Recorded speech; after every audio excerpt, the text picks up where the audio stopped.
আমি বাংলাদেশি প্রথম ব্যক্তি যে মোটরসাইকেল নিয়ে পাকিস্তান এন্টার করে, যে আমি মাজদাক চৌধুরী খালি বাইক নিয়ে যাই আর রেখে চলে আসি। পরিবার থেকে আসলে আমি গত 10-12 বছরে কোনো সাপোর্ট নিই নেই। সে বেসিক্যালি হচ্ছেন মানে আমার ওয়াইফ ছিল, ঠিক আছে, মানে ট্যুরেও ছিল আর বর্তমানে সে ওয়াইফ ছিল। ইন্ডিয়াতে আপনি একটা এক্সপ্রেসওয়েতে উঠে গেছিলেন, যেটা বাইক অ্যালাউ না। সে শক ছিল যে অল ইন্ডিয়া ট্রিপ করতেছো বাইকে, বাংলাদেশ থেকে চলে আসছো।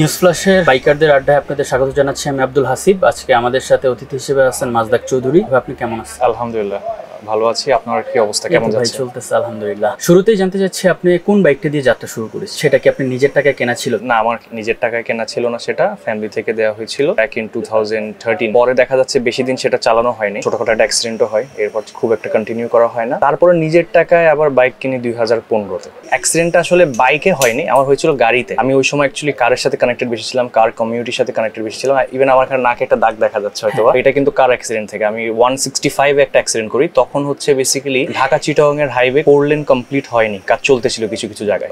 রাতের অন্ধকারে চালাচ্ছি, কুয়াশা ছিল, হঠাৎ করে একদিক দিয়ে বন্ধ চলতেছে, সবাই রং সাইডে যাচ্ছিল। এখন আমার স্পিড এত বেশি ছিল, কুয়াশা এত ছিল, ভিজিবিলিটি না থাকার কারণে আমি একদম মানে ধরেন যেখানে কাজ চলতেছে গাড়ি এভাবে জাম্প করছে, এভাবে পড়ছে, তো এয়ারব্যাগ চলে আসছে স্টিয়ারিং হুইল থেকে, অ্যান্ড্রয়েড প্লেয়ার, ওইখানে গিয়ে আমার নাকটা বাড়ি খায়, তো ওটা ফেটে যায় আর আমার এখানে দাগ পড়ে যায়। গাড়িতে যেখানে অ্যাক্সিডেন্ট করছি, বাইক তো বুঝেন আরো রিস্কি। এই কারণে পরবর্তীতে আর কিছুদিন কন্টিনিউ করা হয়নি, প্রেশার ছিল ফ্যামিলি থেকে। কোনো ভিডিও দেখতে গেলে সবার প্রথমে যে ভিডিওগুলো চোখে পড়ে সেগুলো হচ্ছিল বাংলাদেশের বাইরের ভিডিওগুলো। সেক্ষেত্রে যে বাংলাদেশ থেকে বাইকগুলো নিয়ে আপনি বাইরে যাচ্ছেন, সেক্ষেত্রে কোন জিনিসগুলো বেশি ফেস করতে হয়? আচ্ছা, এখানে ব্যাপার হচ্ছে যেটা আপনি প্রথমে বলেন বেশি দেখা যায়, কারণ আমি ফেসবুক বা ইউটিউবে খুব বেশি ভিডিওস পাবলিশ করি না, তাও যে কয়টা করি আর সেগুলো দেখা যাচ্ছে আমার বাইরের দেশের যে এক্সপিরিয়েন্স গুলো আছে সেগুলো কিছু কিছু শেয়ার করি। বাইক নিয়ে যাওয়ার ক্ষেত্রে আসলে দেখা যাচ্ছে আমরা জানি বাংলাদেশে যে গভর্নমেন্ট কিন্তু বাইকটাকে খুব একটা বেশি পছন্দ করে না, অনেক আগে থেকে কিন্তু বাইক নিয়ে অনেক ধরনের রেস্ট্রিকশন। তো সব মিলিয়ে দেখা যাচ্ছে বাংলাদেশ থেকে আপনি যখন বাইক নিয়ে বাইরে যাওয়ার চেষ্টা করবেন বা দেশের বাইরে, তখন আপনার একটা গভর্নমেন্ট থেকে পারমিশন লাগে, যেটা হচ্ছে এনবিআর থেকে, ন্যাশনাল বোর্ড অফ রেভিনিউ বা জাতীয় রাজস্ব বোর্ড। ওইখান থেকে পারমিশনটা নেওয়াটা খুবই চ্যালেঞ্জিং। তখন যখন আপনি বলবেন যে আমি বাইক নিয়ে যেতে চাচ্ছি, গভর্নমেন্ট অফিসাররা বলবে এত কিছু থাকতে বাইক নিয়ে কেন যাবেন? এটার কি উত্তর দিবেন আপনি? আপনার হয় বলতে হবে যে ভাই আমি পাগল, এই জন্য আমি বাইক নিয়ে যেতে চাচ্ছি, আর এটা আমার শখ, ঠিক আছে। পাশের দেশ ভারতের কথা যদি বলি, তাদের যে নেবারিং কান্ট্রি নেপাল, ভুটানে কিন্তু যদি আপনার ইন্ডিয়ানরা যেতে চায় তাদের কিচ্ছু লাগে না, তারা বর্ডারে যাবে, তারা টেম্পোরারি পারমিট দিয়ে দিবে, বানসার বলে সেটাকে, মানে কাস্টমসের ক্লিয়ারেন্স, সেটা দিয়ে দেখা যাচ্ছে তারা নেপাল ভুটান যেতে পারতেছে। নেপালি এবং ভুটানিদের জন্য তারা যদি ইন্ডিয়াতে আসতে চায় একই। আমরাও কিন্তু ইন্ডিয়ার দেখা যাচ্ছে নেবারিং কান্ট্রি, জটিলতাগুলো যদি ওভারকাম করা যেত, যেভাবে নেপাল ভুটানের সাথে ইন্ডিয়া করেছে, আমাদের সাথেও যদি এই ধরনের একটা কিছু চুক্তিতে আসে, তাহলে জিনিসটা ইজি হয়ে যাবে, তখন এই এত ঝামেলা লাগবে না। বর্ডারে যাব, যেভাবে আমরা পাসপোর্টে স্ট্যাম্প করতেছি ওইভাবেই দেখা যাচ্ছে একটা পারমিট দিয়ে দিবে, পেমেন্ট করবো, কাজ হয়ে যাবে। তো এই জিনিসটা নিয়ে আসলে কাজ চলতেছে সরকারের দিক থেকে, যেটাকে বলে BBIN, Bangladesh Bhutan India Nepal motor vehicle agreement. তো সেটা 2015 থেকে চলতেছে, এখনো শেষ হয়নি। ইউটিউব ফেসবুকের দিকে আপনি কিভাবে আসা হলো? ইউটিউব ফেসবুকে আমার আসলে অনেক পরে আসা হয়েছে, ঠিক আছে। ইভেন আমি কখনো ভাবিও নেই আমি ইউটিউব ফেসবুকে দেখা যাচ্ছে as a content creator enlisted হবো, ঠিক আছে। বাকি যারা আছে কন্টেন্ট ক্রিয়েটারদের মাঝে স্বপ্ন ছিল দেশের বাইরে যাওয়া। দেশের বাইরে যাওয়াটা বলতে বাইক নিয়ে আমি যখন জানতে পারি বাংলাদেশ থেকে বাইকাররা লাদাখ গিয়েছে, হ্যাঁ, সর্বপ্রথম দেখা যাচ্ছে খারডুংলা সামিট করেছে আমাদের একজন ফেলো বাইকার, এই নিউজটা যখন আমি জানতে পারি, তখন আমি বুঝতে পেরেছি যে হ্যাঁ, বাংলাদেশ থেকেও বাইক নিয়ে বিদেশ যাওয়ার অপশন আছে। তারপর সেখানেও কিন্তু লিমিটেশন ছিল হচ্ছে ইন্ডিয়া নেপাল ভুটান পর্যন্ত। ইন্ডিয়া নেপাল ভুটানের পর অন্য যে দেশগুলো আছে নেবারিং, ঠিক আছে, সেটা হইতে পারে মায়ানমার, আমাদের এখানে ইন্ডিয়া থেকে মায়ানমারে যাওয়া যায়, তারপরে ইন্ডিয়া থেকে পাকিস্তান যাওয়া যায়। এই দুইটা জায়গায় দেখা যাচ্ছে বাইন্ডিংস অনেক বেশি ছিল, ভিসাগত জটিলতা, মানে ভেহিকল নিয়ে জটিলতা নাই, বাট ভিসাগত জটিলতা ছিল। বিশেষ করে আমরা যে ইন্ডিয়ান টুরিস্ট ভিসা পাই, আমরা সবাই জানি ওখানে কিন্তু পোর্ট গুলো মেনশন করা থাকে, আপনি কোন পোর্ট দিয়ে যাবেন, কোন পোর্ট দিয়ে বের হবেন, ঠিক আছে। মানে বাংলাদেশ থেকে ইন্ডিয়া গিয়েছে, বাংলাদেশ থেকে নেপাল গিয়েছে, বাংলাদেশ থেকে ভুটান গিয়েছে বাইক নিয়ে, এমন রেকর্ড আছে বা ছিল। আমি চাচ্ছিলাম যে নতুন কিছু যদি করা যায়। ওই জায়গায় দেখা যাচ্ছে যখন চিন্তা ভাবনা মাথায় আসছে পাকিস্তান, তখন আবার একটা কমপ্লিকেশন ছিল যে পাকিস্তান গেলে কিন্তু কিন্তু আমাদের জানা মতে দেখা যাচ্ছে অন্যান্য দেশ ভিসা দেয় না। এটা নিয়ে আমি আরো ঘাটাঘাটি করতে করতে দেখা যাচ্ছে জানতে পারি যে এই রুমারটা আসলে ফলস। সর্বোচ্চ যেটা হয়, ইন্ডিয়ার সাথে যেহেতু পাকিস্তানের একটা হিস্টরি আছে, পাকিস্তান আপনি গেলে ইন্ডিয়ার ভিসা আপনি সহজে পাবেন না, এই চ্যালেঞ্জটা আছে। এখন আমি শুধু পাকিস্তান গেলে দেখা যাচ্ছে পরবর্তীতে আমার ইন্ডিয়া আমাদের আসা যাওয়া করা লাগে রেগুলার বেসিসে, এটা একটা চ্যালেঞ্জ হয়ে দাঁড়াবে যে ইন্ডিয়ার ভিসা যদি কখনো না পাই। তখন চিন্তা করলাম যে না, শুধু পাকিস্তান যাবো না, পাকিস্তান ট্রানজিট করে আমরা আরো কিছু দেশ যাবো। তখন আমার মাথায় আসলো যে হ্যাঁ, তাহলে ওয়াই নট সৌদি আরবিয়া। কারণ আমার অনেকে জানে না, আমার জন্মস্থান ওমানে, মিডল ইস্টে বর্ন এন্ড ব্রট আপ, আর মানুষ হজ পায় না, এরকম একটা কথা আছে। ওমান কিন্তু সৌদি আরবিয়ার পাশাপাশি দেশ, একদম নেবারিং কান্ট্রি। এত তো কাছে থেকেও কিন্তু আমার ফুল ফ্যামিলি কখনো আমরা মক্কা দেখার সুযোগ হয়নি। ওইখান থেকে দেখা যাচ্ছে একটা ইচ্ছা ছিল যে মক্কা মদিনা যাবো কোনো এক সময়, তো ওয়াই নট বাইক নিয়ে যাই। ওই জায়গা থেকে চিন্তা ভাবনাগুলো আসে। আনফরচুনেটলি সবকিছু ঠিক থাকলেও দেখা যাচ্ছে আমার ওই ট্রিপে আমি যদিও কোনো ব্লগিং ওইভাবে করতেছিলাম না, যেটা আপনি বললেন যে ইউটিউব ফেসবুকে কেন আসা বা কিভাবে আসা, আমি দেখা যাচ্ছে শখের বসে একটা ক্যামেরা লাগাই, জাস্ট আমার মেমোরিজ আকারে জিনিসগুলো যেন ক্যাপচার করি। যেভাবে দেশে ঘুরতাম, দেশে ঘুরলেও দেখা যাচ্ছে ফেসবুক প্রোফাইলে পোস্ট করতাম, ওইভাবে আমি করছিলাম। একটা পেজও খুলেছিলাম, তো ওই পেজও আপডেট দিচ্ছিলাম। বাট দেখলাম যে মানুষজন দেখতে চাচ্ছে, খুব আগ্রহ প্রকাশ করছে যে হ্যাঁ, আমি এত দূর গেছি, পাকিস্তান গেছি, পাকিস্তানের ভিডিওস গুলো অনেক বেশি মানুষজন দেখছে। একটা সময় ভাবতাম যে আমি কথা বলবো, আমি ভিডিওতে ক্যামেরা দিয়ে দেখাবো, আমাকে কে দেখবে, এই চিন্তা ভাবনাটা ছিল। বাট যখন দেখছি না আমি সারা পাচ্ছি, অডিয়েন্স আমাকে বলছে, ফলোয়াররা বলছে না ভাই আপনি আরো দেন, আরো ভিডিও দেন, আরো দেখতে চাই। অডিয়েন্সের ডিমান্ড ফুলফিল করার জন্য হলেও আমি একটু ব্লগিং করি।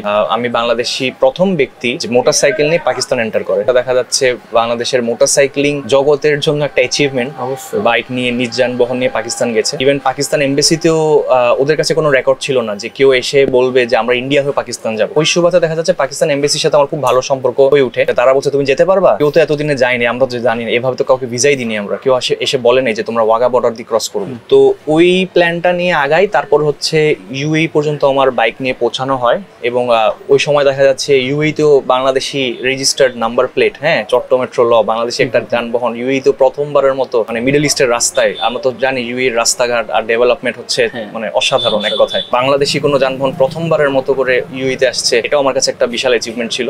ইউএই থেকে পরে যখন আমি ঘোরাঘুরি করে ইউএই 7টা বড় শহর, 7টা এমিরাটস ঘুরে আমি যখন সৌদি আরবে যাবো, তখনই হচ্ছে কোভিড এর ব্যাপারটা চলে আসে। মানে অলরেডি ইউএই যখন প্রবেশ করি তখনই দেখছি মানুষজন মাস্ক টাস্ক পরা শুরু হয়ে গেছে। আমিও মাঝে মধ্যে পড়তেছি, মাঝে মাঝে পড়তেছি না। তখন দেখা যাচ্ছে স্প্রেড হচ্ছে চাইনাতে খুব ভালোভাবে, ইউরোপের কিছু দেশে স্প্রেড হয়ে গেছে, তো প্রিকশন নিচ্ছিল সবাই। এমন সময় দেখা যাচ্ছে আমার যে সৌদি আরবিয়ার উমরা ভিসা ছিল, সৌদি আরবিয়া গভর্নমেন্ট হচ্ছে ভাইরাসটা যেন না ছড়ায়, উমরা ভিসা তারা ব্যান করে দেয়। তো আমি যদিও 3 দিন পর বর্ডারে অবস্থান করি এই ঘটনা ঘটার, আমি চিন্তা করছিলাম যে দেখি এত দূর থেকে আসছি, একটু কনভিন্স করি তাদেরকে কোনোভাবে যদি কিছু করা যায়। কিন্তু আনফরচুনেটলি অনেক চেষ্টার পরও কোনোভাবে, যেহেতু গভর্নমেন্ট রুলস আর মিডল ইস্টের রুলস সম্পর্কে আমরা সবাই জানি, তারপর দেখা যাচ্ছে আমার পপুলারিটি সোশ্যাল মিডিয়াতে বেশ ভালোভাবেই দেখা যাচ্ছে গেন হয়। মানুষজন জানতে পারে যে আমি প্রথম বাংলাদেশি হিসাবে পাকিস্তান প্রবেশ করি, ইউএই প্রবেশ করি। তো আমি দেখা যাচ্ছে অলমোস্ট সৌদি আরবিয়ার ভিতরেই প্রবেশ করেছি প্রথম শহর থেকে, পরে আবার ফিরে আসতে হয়। আপনি তো যে বাইকটি নিয়ে গিয়েছিলেন, আমরা যতদূর জানি যে বাইকটা আপনি ওখানে রেখে এয়ারে করে সম্ভবত বাংলাদেশে চলে আসছেন। তো ওই বাইকটার এখন কি অবস্থা? ওই বাইকটা কি আনা হয়েছে কিনা? এটা হচ্ছে একটা কমন প্রশ্ন ছিল আমার। দেখা যাচ্ছে অনেক হেটার্স আছে, তারাও দেখা যাচ্ছে এটা নিয়ে অনেক খোঁচাখুচি করছে যে আমি মাজদাক চৌধুরী খালি বাইক নিয়ে যাই আর রেখে চলে আসি, এরকম একটা ব্যাপার ছিল। ওই সময় বাই রোড কোনোভাবে ফেরা পসিবল হচ্ছিল না, যেখানে দেখা যাচ্ছে ফ্লাইটই বন্ধ হয়ে গেছে, ল্যান্ড বর্ডার তার আগে বন্ধ হয়ে গেছে, কোনোভাবে আমি বাইক নিয়ে আসা পসিবিলিটি ছিল না। আমার বাইকটা ওখানে প্রায় 2020-এর মার্চ থেকে অলমোস্ট 4 বছর ইউএইতে অবস্থান করছি। জিএসএক্সআরটা পরে আমি যখন ইউএইতে যাই 2023-এ শেষের দিকে, তখন হচ্ছে আমি ইউএই থেকে বাইকটা শিপমেন্ট করে পাঠাই দিই, কিছু কাজ করে পাঠাই দিই। তো দেশে অলরেডি আমার এটা পাঠিয়ে বিক্রিও করা হয়ে গেছে। যে ভাই আপনি বাইরের দেশে বাইক নিয়ে ট্যুর দিচ্ছেন একা একা, সেক্ষেত্রে এই যে টাকার তো একটা বিষয় থাকবে, এই টাকাগুলো কোথা থেকে অ্যারেঞ্জ করেন? এটা কি পরিবার দেয় নাকি নিজের কোনো ইনকাম সোর্স আছে? পরিবার থেকে আসলে আমি গত 10-12 বছরে কোনো সাপোর্ট নিই নেই, যেটা হচ্ছে নিজে থেকেই করা কিছু সেভিংস, কিছু হচ্ছে আমার ফেসবুক ইউটিউবে মনিটাইজেশন আছে, ওইখান থেকে কিছু রেভিনিউ জেনারেট হয়। আর বাকি হচ্ছে যেহেতু আমি ট্যুর যেগুলো করছি এগুলো দেখা যাচ্ছে প্রথমবারের মতো বাংলাদেশে কেউ করছে এমন ট্রিপ, দেখা যাচ্ছে কিছু স্পন্সররা দেখা যাচ্ছে সাপোর্ট করে, তারাই মানে এগিয়ে আসে আর কি। পার্সোনাল একটা জিনিস জানতে চাই, সেটা হচ্ছিল যে আপনি বিয়ে নিয়ে যেহেতু একটা গুঞ্জন আছে, আপনি তো দেশের বাইরে ঘুরতে দেখা যায় স্লো, সেক্ষেত্রে আপনার সাথে কেউ থাকে কি থাকে না? বেশিরভাগ সময় শো হয় না যে আপনি সিঙ্গেল ট্রিপ দিচ্ছেন, আপনার সাথে কেউ আছে। ট্রিপগুলো যে দেন সেখানে কি আপনার সাথে কেউ থাকে কি? এখন বিষয়টা হচ্ছে ওই যেটা বললাম, আমি সোলো ট্রিপই দিই। এখন আমার বাইকের পিছনে যদি কেউ থেকে থাকে আমি ওটাকে সোলো মনে করি। সোলো ট্রিপ এই ক্ষেত্রে আমি মনে করি যে বাইক যদি একটা হয় তাহলে সেটা সোলো ট্রিপ, যদি আপনার ট্যুরমেট থাকে আরো কয়েকজন বাইকে সেটা তাহলে সোলো হয় না। আমার পিছনে যদি আমার কেউ বসে থাকে সেটাকে আমি সোলো কনসিডার করি। আর যে পিছনে যে বসে থাকতো সে বেসিক্যালি হচ্ছেন মানে আমার ওয়াইফ ছিল, ঠিক আছে, মানে ট্যুরেও ছিল আর বর্তমানে সে ওয়াইফ ছিল, মানে আপনার ভাবি ছিল আর কি। রিসেন্টলি দেখা যাচ্ছে ট্যুর থেকে আসার পর আমাদের মাঝে অনেক মিসআন্ডারস্ট্যান্ডিং ক্রিয়েট হয়। তার দিক থেকে জিনিসগুলো এক একজন এক একভাবে বলবে, আসলে আমি আমার দিক থেকে কখনো রিভিল করি নাই। আমাকে অনেক সন্দেহ করতো, অযথা সন্দেহ করতো। সন্দেহের প্রবণতা দেখা যাচ্ছে এমন একটা পর্যায়ে চলে গেছিল সেটা মানে সহ্য করার মতো ছিল না। পরে দেখা যাচ্ছে মানে আমার দিক থেকে আমি ছাড়তে বাধ্য হই, কারণ আমি হচ্ছে খুবই শান্তিপ্রিয় মানুষ। আমার কথা হচ্ছে আমি যদি ঝামেলা দেখি আমি অ্যাভয়েড করি। তো সাংসারিক জীবনেও যদি দেখি যে অনেক ঝামেলা থাকে, আপনার যদি বাসায় যাওয়ার পর আপনি যদি অশান্তিতে থাকেন, বাসার মধ্যে যদি আপনার অশান্তি থাকে, তাহলে তো আসলে আপনি শান্তি আর খুঁজে পাবেন কোথায়? বেসিক্যালি এই কারণে আমাদের সেপারেশন হয়ে যায় এবং আমরা এখন ডিভোর্স। বাংলাদেশের তো আইনগুলো জানেন, সবকিছু হচ্ছে নারী কেন্দ্রিক, ঠিক আছে? কিছু হলেই মানে পুরুষ নির্যাতন নাই, নারী নির্যাতন আছে। তো এখন আমি আপাতত সিঙ্গেল আছি। ইউরোপে গিয়ে আমি ইউরোপে বিয়ে করে ফেলেছি, ঠিক আছে? হয়তো দেখতে পারেন যে ফরেনার কেউ আমার পিছনে আছে। আপনি যে বলছেন না পিছনে কে থাকে, তো যে ছিল সামনে কে থাকবে আমি নিজে জানি না। পাশাপাশি ছোট করে একটু যদি জানতে চাই, এই যে আপনি ট্যুরগুলো নেন, ভাবিকে নিয়েও করছেন, ভাবিকে ছাড়াও দেশের ভিতরে অনেক ট্যুর দিয়েছেন, সেই ট্যুরগুলোর ক্ষেত্রে বাইরের দেশের ট্যুরগুলো আপনার কতটা কষ্ট দিয়েছে, কোন কোন জায়গায় বেশি কষ্ট পেয়েছেন, বা এমন কোনো সিচুয়েশন ক্রিয়েট হয়েছে কিনা মনে হয়েছে ওইখান থেকে বের হয়ে আসতে অনেক কষ্ট হয়ে যাবে, মানে এমন কোনো কিছু হয়েছে কিনা জীবনে? হ্যাঁ, কিছু জায়গায় কিছু প্রবলেম ফেস করেছি। এমন একটা সময় হয়েছে কি আমার টায়ার একদম শেষ পর্যায়ে চলে গেছে। শেষ পর্যায়ে অ্যাজ ইন প্রচুর পরিমাণ পাংচার হচ্ছিল, কিছুক্ষণ পর পাংচার হচ্ছে, আমি কিছুক্ষণ পর লিক সারাচ্ছি। এমন একটা সময় হয়েছে কি রাত্রে বৃষ্টি হচ্ছে, 12টা বেজে গেছে। তারপর আমি আস্তে চালাই, কোনো রকম লোকালদেরকে জিজ্ঞাসা করছি টায়ার পাংচারের কোনো দোকানপাট আছে কিনা। একজন বললো যে হ্যাঁ আছে, ওকে ঘুম থেকে উঠাইতে হবে। উঠাইলাম, ঠিক করলাম, একটু পর আবার পাংচার, আবার সারাইলাম, রাত 1টা বেজে গেছে, সারালাম, আবার যাচ্ছি আবার পাংচার। এরপর আমি এত বিরক্ত হয়ে গেছি, আমি একটা ঢাবার পাশে দেখলাম একটা পাংচারের দোকান পাইছি, কিন্তু লোকটা ঘুমাচ্ছে, তখন বাজে 2টা। আমি চিনলাম থাক, এখন আর কোথাও যাবো না, আমিও টায়ার্ড হয়ে গেছি। এই লোকটাকেও ঘুম থেকে না উঠাই, সকাল 6টা 6:30 দিয়ে সূর্যের তাপে ঘুম ভাঙছে, তারপর আমি বের হয়ে পড়ি। এমনই আবার যদি বলি আরেকটা মজার ঘটনা, আফগানিস্তানে এভাবেই আমার রাত্রেবেলা টেন্ট করে থেকে যেতে হয়। এত বাজে রাস্তা, 160 কিলোমিটার মনে করেন আপনার চিটাগং থেকে কুমিল্লা, 3 ঘন্টা রাস্তা ম্যাক্সিমাম। আমিও ভাবলাম কত রাস্তাই বা খারাপ হবে, 7-8 ঘন্টা একদিনে তো পার করতেই পারবো। রাস্তা এত ভয়াবহ ছিল, এত খারাপ ছিল, ওই রাস্তাটা 20 বছর ধরে ব্যবহার হচ্ছে না, এবং ওইটাই এখন সবাই ব্যবহার করছে, কারণ মূল রাস্তাটা বন্ধ হয়ে যাওয়ায় এই রাস্তাটা সবাই ব্যবহার করছে। তো আমার যেতে দেখলাম যে সন্ধ্যা হয়ে গেছে, ম্যাপ বের করে দেখি মাত্র 40 কিলোমিটার পার হলাম, বা 50 কিলোমিটার, 160 কিলোমিটারের মধ্যে। এখানে থাকার কোনো পরিবেশ নেই। আমি তারপর একটু সামনে গেলাম, দেখি ছোটখাটো কোনো গ্রাম পাই কিনা। ছোটখাটো একটা গ্রাম পাই, ওখানে আমি ওদেরকে অনেক কষ্টে বুঝাই, বলি যে আমি আজকে রাতটা থাকবো, টেন্ট করে পরে থেকে গেলাম। আমার আফগানিস্তান ইরান একটা প্রবলেম হচ্ছে, টাকা পয়সা নিয়ে আপনার অনেক ঝামেলা। আপনি ধরেন ইরানে কোনো ধরনের ইন্টারন্যাশনাল কার্ড অ্যাকসেপ্টেড না, আফগানিস্তানেও দেখা যাচ্ছে টাকা আনানো কোনোভাবে মুশকিল। শুধুমাত্র যতগুলো ব্যাংক আছে, একটা ব্যাংক আছে আফগানিস্তান ইন্টারন্যাশনাল ব্যাংক, AIB, ওইটার কিছু বুথে আপনার ফরেন কার্ড অ্যাকসেপ্ট। এরকম একটা সিচুয়েশনে পড়ে গেছে। আমি যে জায়গায় আছি ওখান থেকে আমার AIB ব্যাংকের যেখানে বুথ আছে সেটা হচ্ছে 250 কিলোমিটার দূরে, আর আমার কাছে পকেটে টাকা নেই। করছি যে আমার হয় যে টাকা আছে ওটা দিয়ে হয় আমার খাবার দাওয়া করতে হবে, অথবা রাতে থাকতে হবে, আর নাহলে তেল ভরতে হবে। কথায় দেখা যাচ্ছে কেমনে একজন মানুষের সাথে পরিচয় হলো, সে হচ্ছে আফগানি, তাজিকিস্তান থেকে। যখন আমরা আফগানিস্তান আসতেছিলাম এই সিচুয়েশনে পড়ে গেছি, তখন হচ্ছে সে আমাকে $100 দিছে, কারণ সে দেখতে যে আমি ATM খুঁজতেছি, এই করতেছি সেই করতেছি, কোনো জায়গায় কিছু পাচ্ছি না। সে ভালো ইংলিশ পারে, আমিও ভালো ইংলিশ পারি, কমিউনিকেট করলাম, সিচুয়েশন শুনলো, পরে বললো আর এটা কোনো ব্যাপার, তুমি আগে বলবা না? আমি ওকে বলছিলাম যে আমার তো এখন কোনোভাবে কোনো পসিবিলিটি নেই, আমার তাহলে এখন তাজিকিস্তান আবার ফিরতে হবে। আফগানিস্তানে আমি কোনোভাবে টাকা বের করতে পারতেছি না, তাজিকিস্তান ফিরে ATM থেকে টাকা উঠে আবার আসতে হবে। না, দরকার নেই তোমার যাওয়ার, আবার তাজিকিস্তান তোমার কত লাগবে, $100 দিলে হবে? আমি হিসাব করলাম, দেখলাম হ্যাঁ $100 দিলে আমার পাক্কা সব খরচ হয়ে যাচ্ছে, ঠিক আছে। তো এভাবে একজন আননোন ব্যক্তি হঠাৎ করে হেল্প করবে, আর $100 কিন্তু কম না। হ্যাঁ ভাই, হঠাৎ করে একজন চিনে না জানেন আপনাকে হেল্প করবে, এই হেল্পটা ওই সময় না পাইলাম বিপদে পড়তাম। পরে আমি তাকে অবশ্যই টাকাটা ব্যাক করে দিয়েছি। মাঝখানে আপনার একটা ভিডিও ব্যাপক ভাইরাল হয়েছিল, সেটা হচ্ছিল ইন্ডিয়াতে আপনি একটা এক্সপ্রেসওয়েতে উঠে গেছিলেন, যেটা বাইক অ্যালাউ না। সেক্ষেত্রে ওইখানে আপনি পুলিশ কিভাবে ম্যানেজ করছিলেন, আর বাংলাদেশের সাথে ইন্ডিয়ার পুলিশের কি তফাৎ ওই ব্যবহারটার পর আপনি কি বুঝতেছেন? আচ্ছা, প্রথমত হচ্ছে আমি কিন্তু আসলে জানতাম এক্সপ্রেসওয়েতে বাইক অ্যালাউড না। আমি ইচ্ছা করে উঠছি, কোনো ওই যে বললাম আমার একটু চ্যালেঞ্জ নিতে পছন্দ, ঠিক আছে, নতুন অ্যাডভেঞ্চার করতে পছন্দ। আমি জানি আমাকে আটকাবে, আমি জানি আমাকে হয়তো ফাইন করবে, আমি আবার এটাও জানি আমাকে ফাইন করতে পারবে না, কারণ ওদের ডিজিটাল ফাইন করলে ওদের নাম্বার প্লেটের আগেনস্টে ফাইন হয়। আর বাংলাদেশি নাম্বার প্লেটের বাইক যেহেতু, হয় ইনস্ট্যান্ট ফাইন করবে, ক্যাশ ফাইন, আর না হয় দেখা যাচ্ছে আমাকে ছেড়ে দিতে হবে। তা আমি চিন্তা করলাম নাই দেখি ব্যবহারটা কেমন, ঠিক আছে, একটা বিপদে পড়লে ট্রাভেলার বা টুরিস্ট ফরেনারকে তারা কিভাবে ট্রিট করে। আসলে ফার্স্ট অফ অল সে শখ ছিল, আমি একা আরেক দেশ থেকে এখানে চলে আসলাম এবং অল ইন্ডিয়া ট্রিপ করছি। সে শখ ছিল যে অল ইন্ডিয়া ট্রিপ করতেছো, বাইকে বাংলাদেশ থেকে চলে আসছো, তোমার নাম্বার প্লেট দেখতেছে বাংলা লেখা, ঠিক আছে, অক্ষর তো চিনতেছে না, ঠিক আছে, ভাষা অন্যরকম।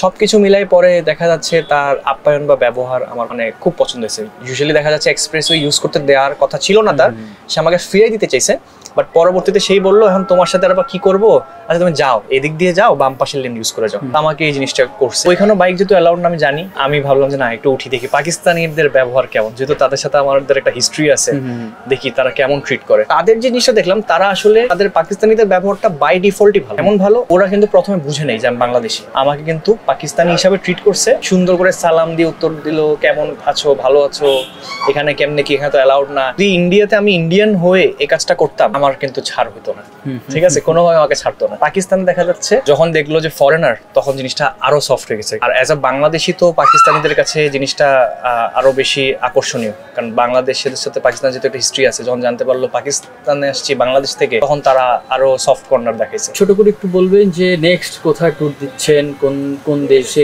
যাবেন, আর নতুন কোন কোন দেশ ট্রাভেল করার ইচ্ছা আছে, এটা একটু শুনতে চাচ্ছি। অ্যাকচুয়ালি আমার ইচ্ছা হচ্ছে বাংলাদেশি হিসাবে প্রথম ব্যক্তি হওয়া যে কিনা ওয়ার্ল্ড ট্যুর দিয়েছে, এবং সেটা করতে গিয়ে যদি আমি প্রথম বাংলাদেশি হয়ে যাই, এটা আমার কাছে একটা গর্বের বিষয় থাকবে, কারণ বাংলাদেশ থেকে কেউ এমন উদ্যোগ নেয়নি ওয়ার্ল্ড ট্যুর করার। তো ওয়ার্ল্ড ট্যুর বলতে এখন দেখা যাচ্ছে অনেকভাবেই হয়। আমার ইচ্ছা যে আমি বাংলাদেশ থেকে বাইক নিয়ে বের হয়েছি, আমি দেখা যাচ্ছে ওয়েস্টের দিকে ছুটে পড়ছি, পুরা চক্কর লাগিয়ে পৃথিবীর, আবার বাংলাদেশে ফিরে আসা, মানে পৃথিবী তো গোল, এই গোল পৃথিবী ঘুরে এসে আবার বাংলাদেশে আসবো, এটাকে বলা হচ্ছে রাউন্ড দ্য ওয়ার্ল্ড ট্রিপ। এটাও এক ধরনের ওয়ার্ল্ড ট্যুর বলা, মানে এটাকে এক ধরনের ওয়ার্ল্ড ট্যুর বলে, রাউন্ড দ্য ওয়ার্ল্ড ট্রিপ। আর সেই চিন্তা ভাবনা দেখা যাচ্ছে এক্সিকিউট করে এটাকে যদি আমি বাস্তবায়ন করতে চাই, ফাইন্যান্সের অনেক প্রয়োজন, তো স্পন্সরশিপের সাপোর্ট লাগবে ডেফিনেটলি।